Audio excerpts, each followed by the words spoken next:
All right, ladies and gentlemen, today we are going to learn about the history of mind maps, and specifically the kind of strange history of a pseudoscience called phrenology. Now, phrenology was a pseudoscience. That means it was a science that wasn't really a real science, that was based in the concept that different areas of your brain controlled your personality, and that this could be discovered through the shape of your skull. Phrenology was created by Dr. Gall. The basic tenets of his system were that the brain was an organ of the mind being what you're thinking of, that the mind was composed of multiple distinct, which means separate, pieces.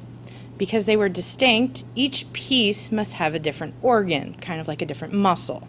And that the size of that muscle, with everything else being equal, was the measure of its power. So how strong you were, your muscles got bigger, so thus part of your brain that you were better at should get bigger, right? The shape of your brain was determined by the strength of these different parts of your brain.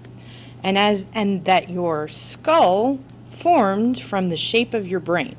So thus, where there was a strong muscle, there would be a bump on your skull. This was the thought. In the Victorian Age, this was actually taken seriously, and people would consult phrenologists using phrenology machines before hiring someone or getting married. So you'd want to find out if your husband or wife was very angry all the time or prone to sadness. So we're going to watch a little video about seeing someone getting a phrenology reading. This is an antique phrenology machine invented in Minneapolis. We're going to rate your character 1 through 5. 1 is deficient, 5 is superior. We use this as an entertainment over at River Place in Minneapolis to read people's heads and find out about their personality. It's actually measuring your head based on the pseudoscience of phrenology and printing out a paper tape. You certainly have a good sense of perceptiveness. You have good insights into things. You could work on your ability to reason a little better, though. Yeah. All right, so as you can see, it's kind of silly, but although the concept didn't have any basis in real scientific fact, it did lead to the thinking that different parts of your brain controlled different parts of your personality. This in turn led to the real science of neuropsychology, which is the study of the structure and function of the brain as it relates to behavior. So even though the concept wasn't really right, that you couldn't read somebody by their head shape, the idea that different parts of your brain controlled different parts of your personality was actually true. Now, this kind of silly science has inspired several artists, including Miss Jill K. Barry, to use phrenology as an inspiration. So just like the phrenology heads, she used a half silhouette of her head with all these kind of parts of her brain that she thinks are going on. Now, Miss Barry is a graphic designer and mixed media artist. She's also a teacher. She's made a lot of books, paintings, and storytelling stuff. She's taught as a professor, and recently she finished a mixed media book, which is called Personal Geographies, which is where the project we're about to do was inspired from. So now we're going to watch a little video. A little bit more about your process of writing a book. So you had the idea, and then what did you research? How did you go about? I'm really curious because I had done the research because I've been teaching the class for about 7 years. So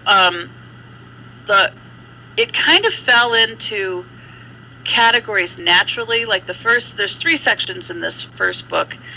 The first are maps of the body, which are like hand maps, fortune telling. That's already, it's been around. Okay, head maps have been around for a long time. A lot of them have traditions in the Eastern cultures and acupuncture and things like that. The head maps, one of the funniest traditions there is a thing called phrenology, which was in the 19th century, and they divided up. You've seen these before, where you see a profile of a head and divided up into little, I can imagine. Yeah. And they all have. Okay, that was a theory. That it's a pseudoscience. It's not even real. It's no kind of science. I don't know what it is. But what their theory is that the head, each little compartment in the head held one aspect of your personality. And so as you used those compartments, they would grow. If you were a really happy person, your happy cubicle would get bigger.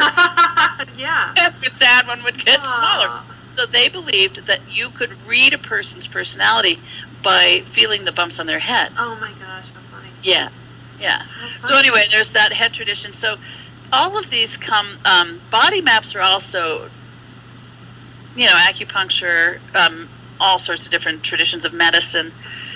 So I decided I wanted to use, I'm a nerd. I'm a total nerd. I love history. I love research. So I wanted to present these ideas in an artistic way with a traditional base. So that's what I did. So, Do you know what I find interesting, Jill, if you don't mind? All right, so as you see, she took those historical mind maps to make her own. And she is not the only artist to do so. So if we go back to your ASI investigations and we look at one of the pieces that each of you had, I don't know why it's doing that, one of those pieces that each of you had was a historical phrenology map. Now that, if you'll notice, they're all kind of boring, they're very logical, their boxes are very boxy, because these were actually used to figure out somebody's personality by looking at their head and figuring out those spaces.